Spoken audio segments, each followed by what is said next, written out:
En la semana de RCR, Red de Comunicación Regional, presentamos Don C. con César Zamora Bento.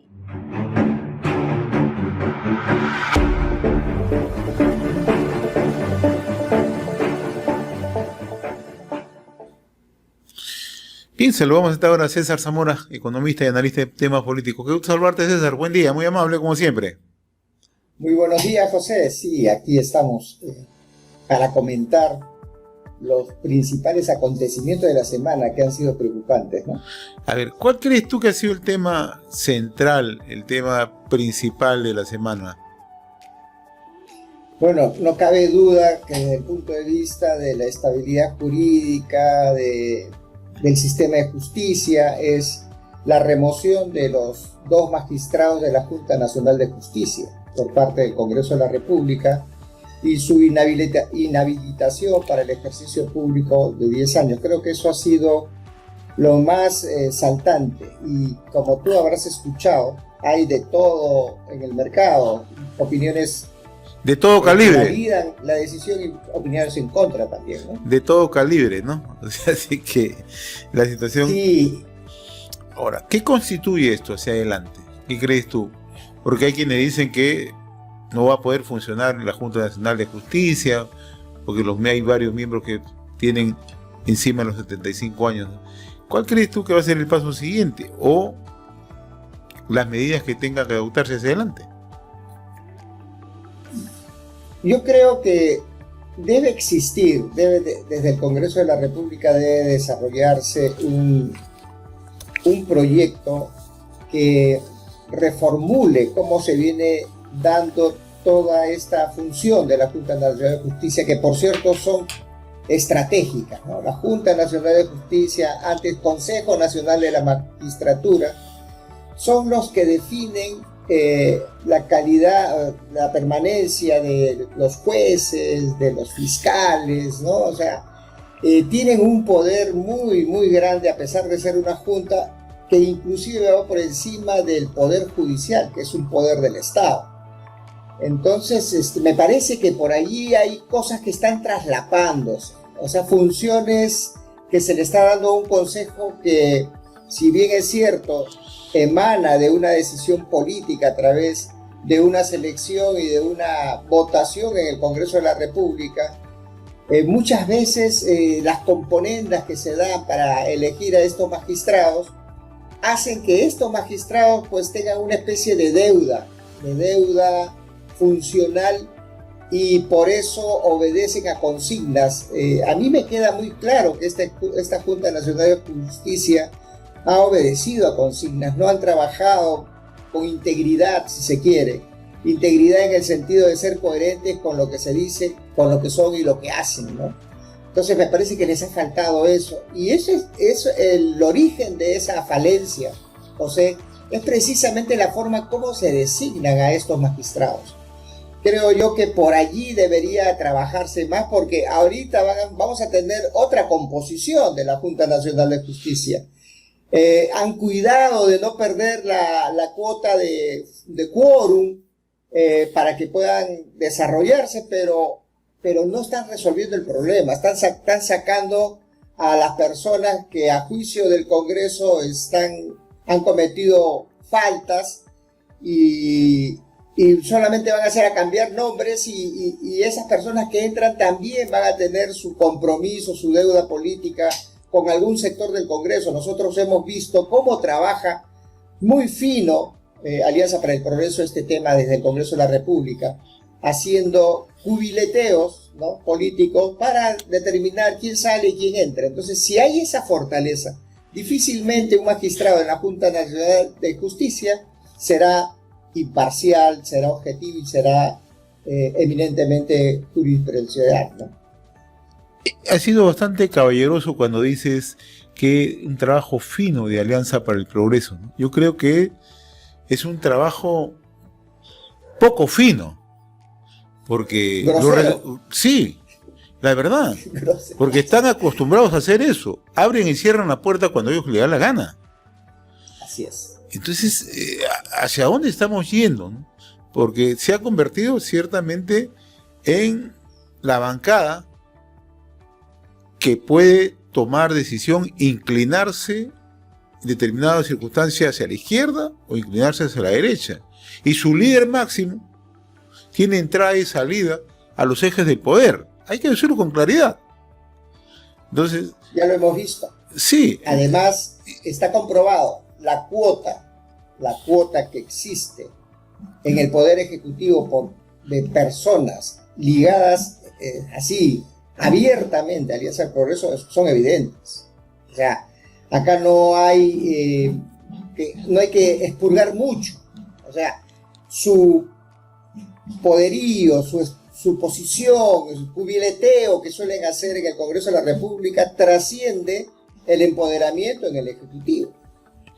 Y eso de allí preocupa, porque también en el Ejecutivo existe una especie de intimidación política.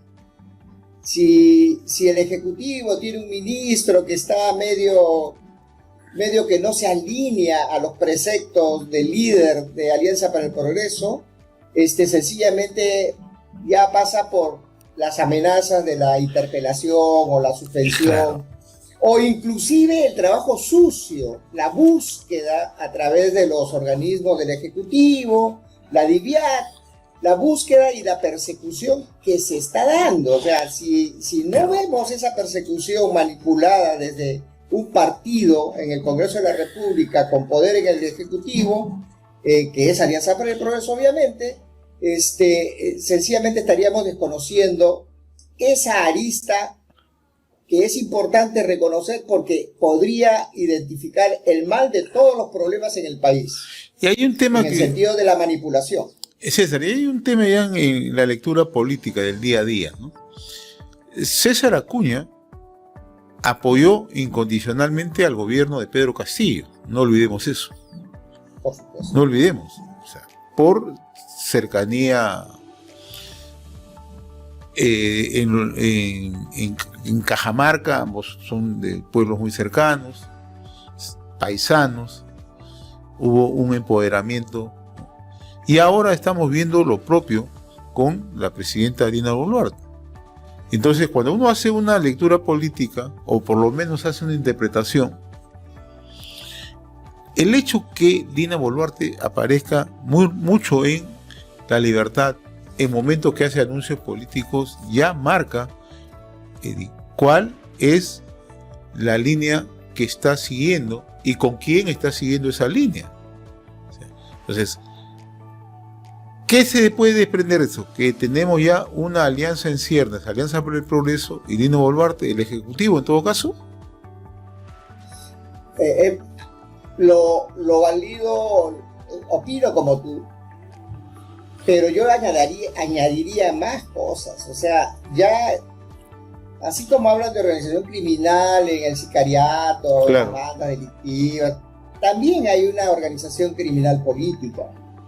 O sea, yo percibo como desde la bancada que tiene Alianza para el Progreso empiezan a cubiletear en el Congreso de la República y salen leyes que tienen que salir y no salen leyes que no tienen que salir, y interpelan políticamente a ministros, etc.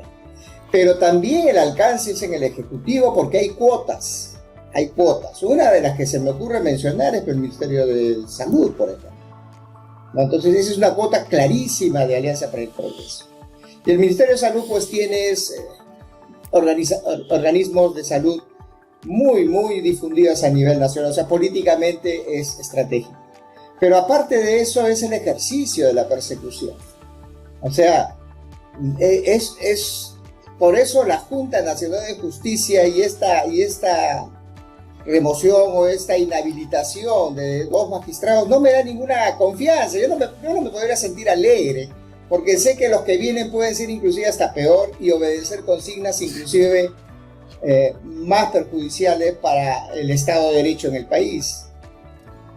Yo por eso digo, acá hay una cuestión de las agrupaciones políticas, y lo que también es lamentable, José, es cómo hay silencios convenidos en las otras bancadas. del Congreso de la República. Y una de las que me llama poderosamente la atención, porque desde hace mucho tiempo no se escucha, es Fuerza Popular. Fuerza Popular está como haciéndose el muertito. Y en momentos tan críticos como esto yo creo que no conviene. Si en Fuerza Popular no se dan cuenta de lo que estamos conversando ahora tú y yo, a pesar de que ellos tienen la fuente de información más cercana, entonces yo sí puedo pensar que hay un silencio cómplice y que están trabajando para mantener un status quo en la política peruana que no nos va a resolver, no nos va a enrumbar hacia lo que nosotros los ciudadanos queremos.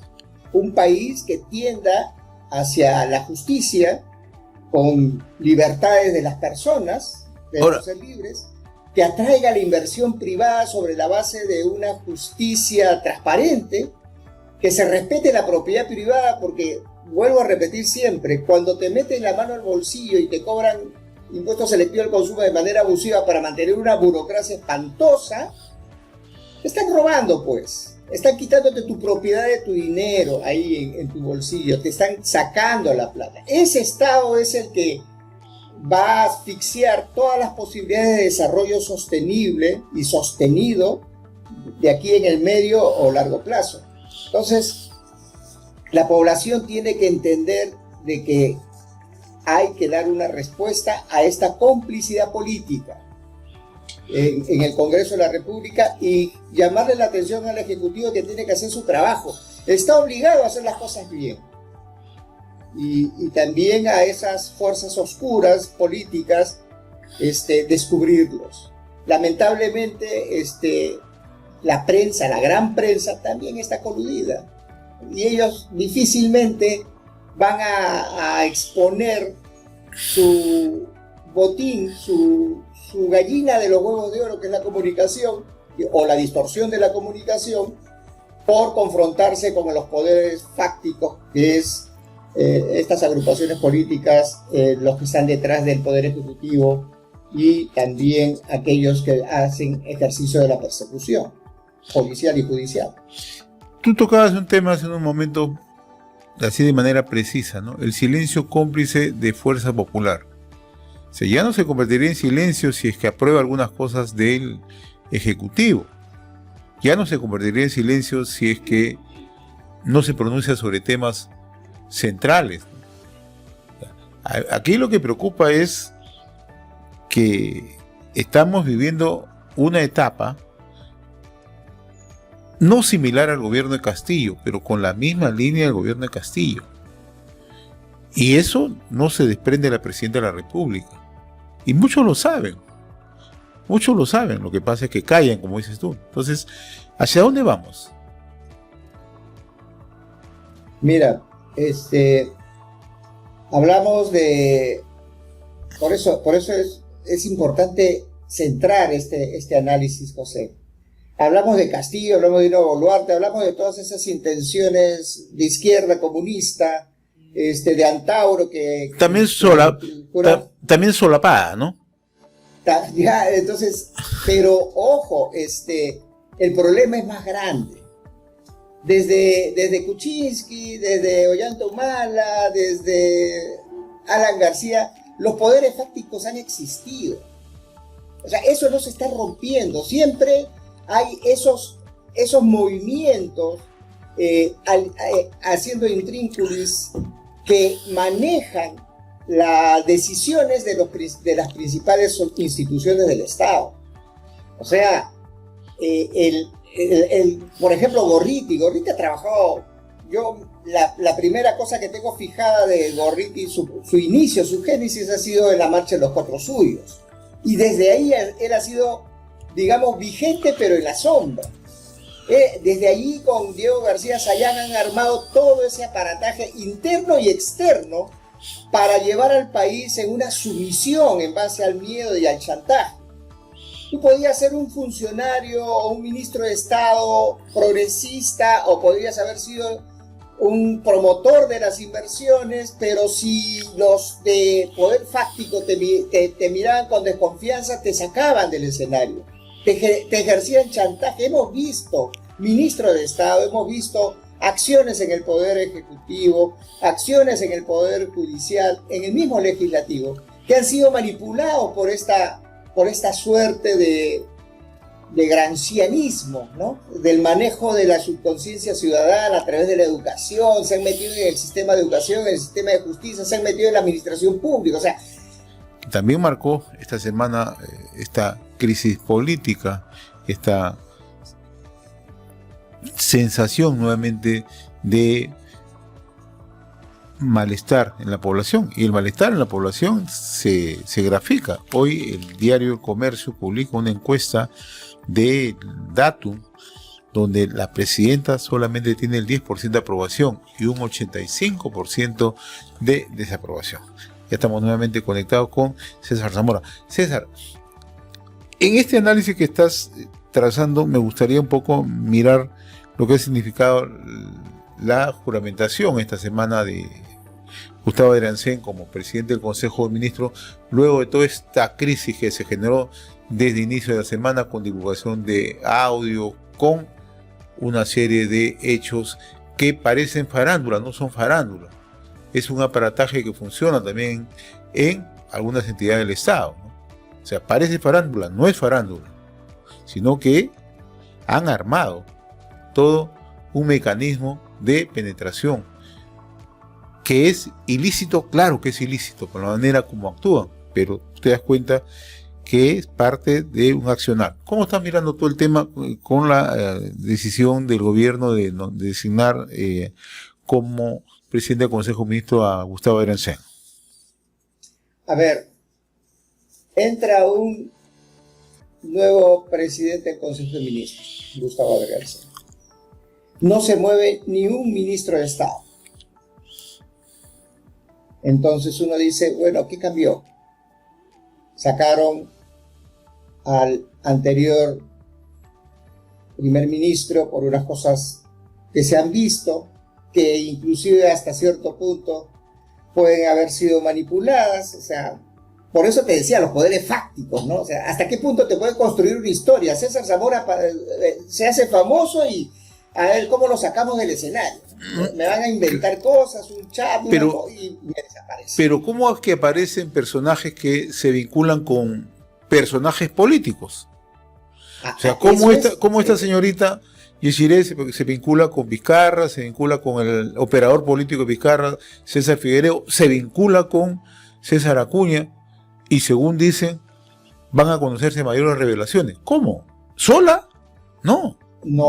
O sea, aquí hay un mecanismo perverso, en realidad. Exacto, a eso me refiero. Ahí viene la cuestión de la inteligencia. ¿Qué dicen, que la inteligencia no funciona? Por supuesto que sí. Pregúntale a la DIVIAT cómo manejan estas cosas, cómo le ponen dulces en la mesa a los que tienen mucha gula, ¿no? Entonces, ¿qué dulce les gusta? Todo eso se construye y al final se graba. La intención es esa. Esa es la organización criminal política a la que yo me refiero. Pero volviendo a la pregunta inicial, con Adriancén, ¿qué pasa? Es lo mismo. O sea, él no va a hacer absolutamente nada diferente de lo que le digan que tiene que hacer. O sea, el presidente del Consejo de Ministros no tiene autonomía para decir, presidente de la República, le planteo este nuevo esquema para la conducción del Poder Ejecutivo en beneficio del desarrollo del país. No tiene esa capacidad y debería tenerla, debería ser el vocero, debería ser el que se junta con todos sus ministros y dice, a ver, ¿qué podemos hacer para salir del problema por ejemplo, de la criminalidad en el país?